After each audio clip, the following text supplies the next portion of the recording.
با سلام خدمت همه ایرانیای عزیز، فارسی زبان‌های سراسر دنیا و علاقه‌مندان یادگیری زبان روسی. من بهزاد هستم و به کانال خودتون خوش اومدید. خیلی خوب دوستان، درس امروز شروع میکنیم پس با آموزش الفبای زبان روسی. دوستان عزیز، زبان روسی 33 حرف داره و با خط سیریلیک نوشته میشه که به روسی بهش میگن کریلیتسا و شامل 10 تا حرف صدا داره و 21 حرف صامت و 2 تا نشانه ویژه داره که به عنوان حرف بهش تلقی میشن ولی صدای از خودشون ندارن. علامت نرم و علامت سخت که باعث نرمی و سختی تلفظ شدن حرف قبلشون میشه. خیلی خوب دوستان، ادامه میدیم درس رو با 8 تا حرفی که براتون انتخاب کردم 8 حرف اول الفبای زبان روسیه که دونه دونه ما اینا رو با هم مرور میکنیم. خیلی خوب، حرف اول حرف آ هستش دوستان. مثل آی انگلیسی نوشته میشه، تلفظش هم تقریبا همونه و آ مثل آناناس. دقت بکنید دوستان، آناناس. حالا اینجا براتون مثال آوردم، اتا آناناس یعنی چی؟ یعنی که این یک آناناس است. اتا یعنی این، آناناس هم که میشه آناناس خودمون. پس اتا آناناس یعنی چی؟ یعنی این یک آناناس است. با 2 تا لغتی که یاد گرفتیم یه دونه جمله ساختیم.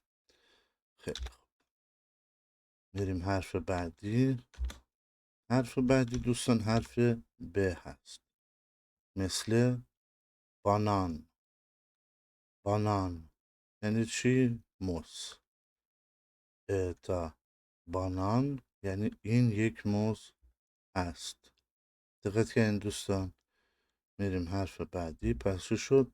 ب. حرف بعدی دوستان دقت بکنید، اینجا مهمه. حرف بعدی ما و هست. دقت میکنید در انگلیسی ما به این حرف ب میگیم، درسته؟ بی. ولی در روسی این و خونده میشه، مثل ویناگراد. ویناگراد یعنی انگور.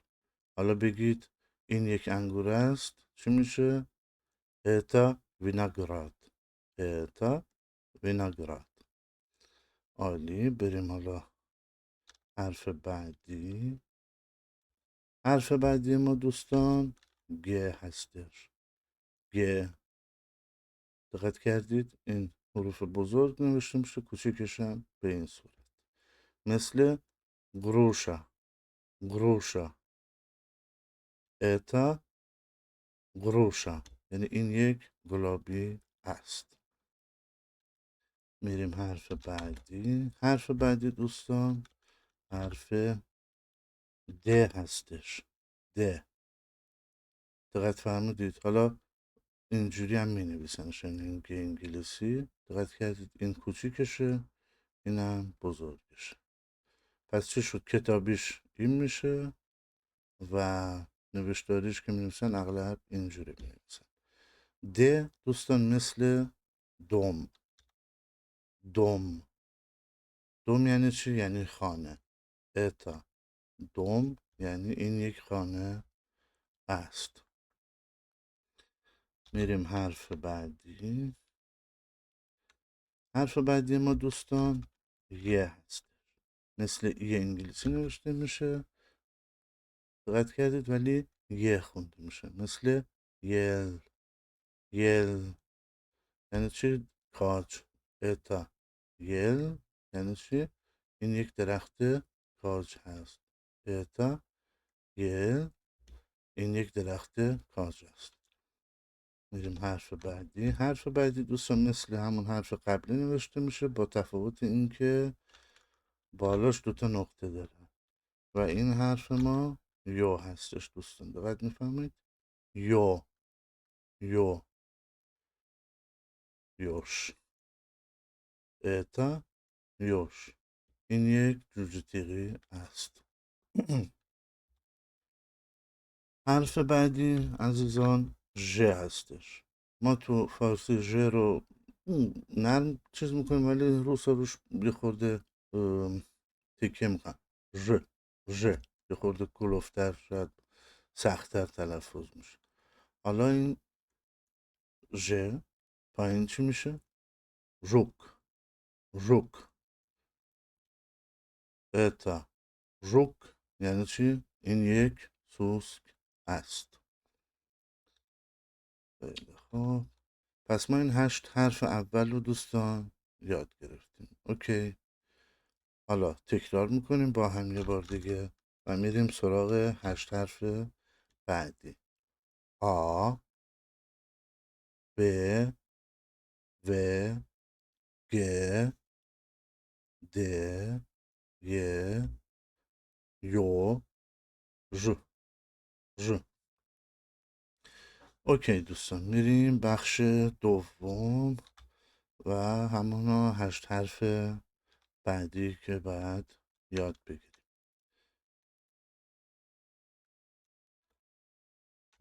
بله، این هم 8 حرف بعدی که الان تک به تک بهشون میپردازیم.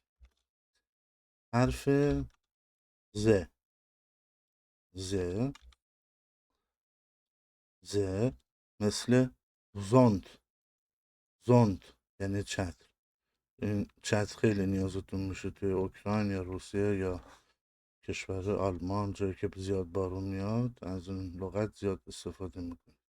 اتا زوند، این یک چتر از میبینید سه نوشته میشه، ولی قاطی نکنید سه اینجوریه. برای اینکه تو خاطرتون بمونه بهتره اینجوری روشش بکنید. خیلی خوب. حرف بعدی ما بعد از زد چیه دوستان؟ حرف بعدی ما ای هستش. یه معمولی بهش بگیم الان. ای مثل ایگولکا. ایگولکا. دقت کردید؟ ایگولکا یعنی چی؟ یعنی سوزن. حالا بگید این یک سوزن است، میگید اتا ایگولکا. خیلی خوب. چرا من این مثال رو آوردم؟ شما که دارید نگاه میکنید این حروف که توی این لغت قرار داره، درسته؟ یواش یواش میره تو ذهن شما، بیشتر آشنا بشید که تا تک به تک اینا رو تو صفحه ببینید. اینجا میبینید با حروف دیگه اومده. دقت کردید؟ یه خورده به نظر من این بهتر کمک میکنه که الفبا رو زودتر یاد بگیرید. آخر حالا درس بهتون میگم که چیکار بکنید که زودتر اینو یاد بگیرید، فرا بگیرید. حرف بعدی دوستان اینو دقت بکنید، عین حرف قبلی نوشته میشه، با تفاوت اینکه بالاش باز یه علامت اینجوری دو نقطه داریم. این حرف ای.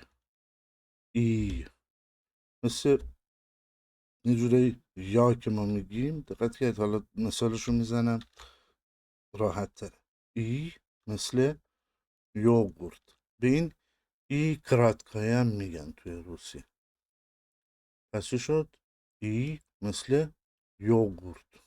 یوگورت هم که حالا بعضا ماست ترجمه میکنن، شبیه ماست هم هست، ولی خب به ماست توی روسیه، اوکراین سمتانا میگن. ارزم بخیر پراستاکواشا میتونن بگن، بستگی به اون نوع تهیه اون ماست داره.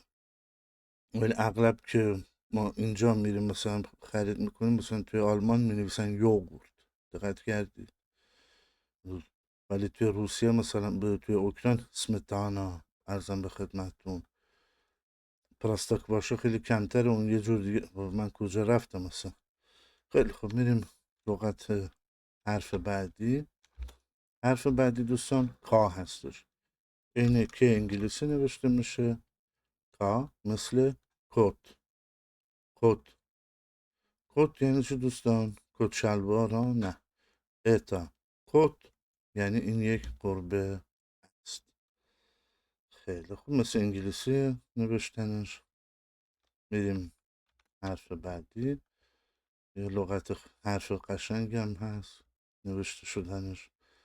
حرف ال هست دوستان. ال مثل لیمون. لیمون. اتا لیمون این یک لیمو است. حرف بعدی حرف ام هست، مثل میاچ. میاچ توپ، یعنی توپ. اتا میاچ یعنی این یک توپ است. مثل انگلیسی هم نوشته میشه. پس خیلی از حروف رو میبینید اتومات بلدید. حرف بعدی دوستان عزیز حرف ان هست، مثل H هاش انگلیسی ولی در روسی این ان خونده میشه، مثل ناساروگ. ناساروگ ناساروگ یعنی کرگدن. اتا ناساروگ یعنی این یک کرگدن است. خب دوستان، حرف بعدی حرف او هست که به این شکل نوشته میشه مثل انگلیسی باز، و به این ما میگیم آسمینوک. دقت کنید، آسمینوک 8 بار. اتا آسمینوک یعنی این یک 8 بار است. حالا شاید براتون سوال بشه چرا مثلا توی مثال هایی که ما داریم خیلی جاهای او آ خونده میشه. دوستان دقت کنید، هر جایی که او مثلا روش این علامت داشت، او در اینیه علامت تکیه استرس، او خونده میشه. جای دیگه آ خونده میشه. خب تو بعضی از کتابا مثلا اینو داره که مثلا تلفظش چجوریه، ولی خب به مرور زمان خودتون اتوماتوار یاد میگیرید کجا آ بگید، او بگید. وقتی اینو گوش میکنید این لغت رو، مثلا وقتی دارید یاد میگیرید با تلفظش همزمان که دارید نگاه میکنید مثلا این لغت رو و تلفظش رو میشنوید، میتونید تشخیص بدید که آره اینجا به این او گفتن، اینجا آ گفتن. همینجوری به مرور زمان اینا خیلی جاها تو ذهنتون میمونه، با زیاد چیز سختی نیست. در صورت میخواید محاوره بکنید و یاد میگیرید. خیلی خوب. 8 حرف بعدیمون هم دوباره یه مرور میکنیم. ز، ز، ای، ای، تا، ال، ام، ان، او. خیلی خوب دوستان، تو صفحه 8 حرف باز بعدی رو میبینید. ارزم به خدمتون اینا رو باز دونه دونه بررسی میکنیم. حرف پ هستش، حرفی که الان دارید مشاهده میکنید. پ، پ مثل پاندا. پاندا یعنی خرس پاندا. حالا اتا پاندا یعنی این یک پاندا است. حرف بعدی حرف ر هست، مثل ریبا. ریبا ماهی. اتا ریبا یعنی این یک ماهی است. مثل پی انگلیسی نوشته میشه ولی در روسی ار خونده میشه. این حرف بعدی حرف سی هستش، مثل حرف اس، مثل دوستان سلون. سلون، سلون یعنی چی؟ یعنی فیل. حالا بگید این یک فیل است، میگید به راحتی اتا سلون و سلام، نامه تمام. مثل سی انگلیسی هم نوشته میشه. ادامه حرف ت هستش که مثل با زبان انگلیسی نوشته میشه، مثل تیگر. تیگر، تیگر یعنی ببر. اتا تیگر یعنی این یک ببر است. حرف بعدی حرف او هستش، مثل ایگرگ و وای انگلیسی، ولی در روسی دوستان او خونده میشه، مثل اوتکا. اوتکا یعنی اردک. اتا اوتکا یعنی این یک اردک است. حرف بعدی میبینید چه قشنگی این حرف اف هستش، مثل فلاگ پرچم. اتا فلاگ این یک پرچم است. پس شد حرف اف. حرف بعدی دوستان حرف خ هست، دقت بفرمایید. مثل خلب. خلب. اما دقت کنید دوستان، این حرف در انگلیسی ایکس ما بهش میگیم، ولی در روسی خ خونده میشه. پس اینجا نگاه کنید، اتا خلب یعنی چی؟ این یک نان است. حرف بعدی دوستان حرف ت هستش. دقت کنید، ت و س همزمان تلاش کنید بگید و این حرف در میاد ازش. مثل، ببینید، مثل سویتوک. ولی اگه سی بگی میشه سویتوک. دقت کردید؟ تم که بگی میشه تیویتوک. پس ت و ت سعی کنید با هم همزمان بگید. ت. حالا اونایی که شاید آلمانی قبلا خوندن، این حرف زد تو آلمانی بهش به میگن ت. حالا راحت تر شاید باشه براشون تلفظش، ولی چیز سختی نیست. تکرار بکنید به دست میاد. اتا تویتوک یعنی چه؟ این یک گل است. خیلی خوب دوستان عزیز، 8 حرف بعدیمونم باز تکرار میکنیم با هم. حرف پ، ر، ار، اس، تی، او، اف، خ، س. خیلی خوب، میریم. حالا شد چند تا حرف بعدی؟ 9 تا حرف پایانی دوستان. اجازه بدید اینارم تک به تک با هم مرور بکنیم. حرف بعدی دوستان چه هستش. چه مثل چای. اتا چای یعنی این یک چای است. حرف بعدی شه هستش. شا. دقت کنید، شا. شه خودمونه تقریبا، مثل شار. اتا شار، این یک بادکنک است. حالا حرف بعدی رو دقت کنید دوستان، فقط بهش یه دونه اینجا دوم اضافه میشه. اینجا دقت کنید، دقیقا این شا هستش. حرف شا مثل شنوک. شنوک. اتا شنوک یعنی این یک توله سگ است. این انگار شما 2 بار پشت سر هم حرف قبلی شعر رو مثلا میگید، خود کشدارتره. و ببینید شا، شا، شا، شا. خیلی خوب، میریم حرف بعدی.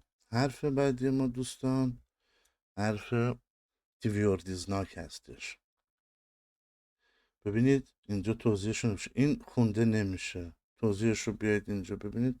وقتی اجازه بدید تیویوردیزناک رو دیدید، کافیست یک مکس کوتاه بین 2 بخش کلمه بدهید. دقت کردید؟ یعنی اینو جای دیدید، مثلا ببینید مثالش رو براتون بگم اینجا. یل. ببینید این نباشه میشه چی؟ سل. حالا وقتی این هست میشه چی دوستان؟ سیل. سیل. سیل. خیلی خوب، پس این شد حرف سخت ما، علامت سخت. توضیحاتش هم مشاهده میکنید. حرف بعدی دوستان حرف اوی هستش. این عین یه معمولی نیست. ببینید از حلق میاد بیرون، مثلا اوی. اوی. دقت کردید؟ چه سی؟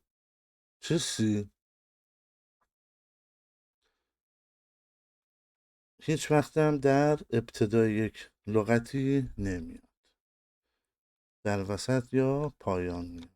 خیلی خوب، پس هر جا دیدید گفتن مثلا یک عبارت یا ایران، بدونید که مثلا ایران رو با این ای به هیچ عنوان نمی نویسین شما، چون اول جمله، اول لغت نمیاد.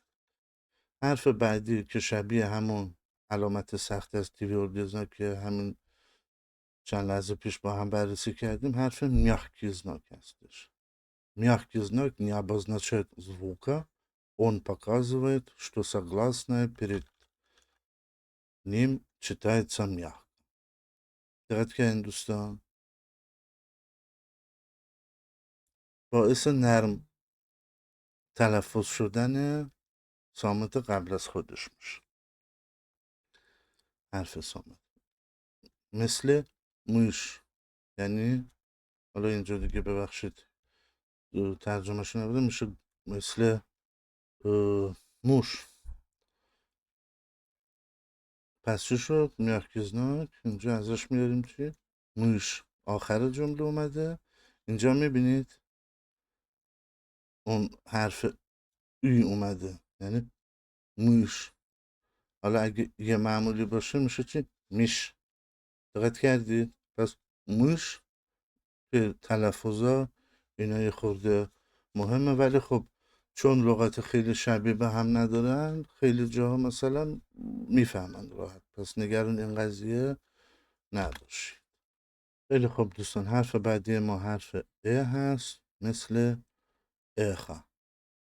اخا اخو نوشته میشه میبینید، ولی اخا خونده میشه.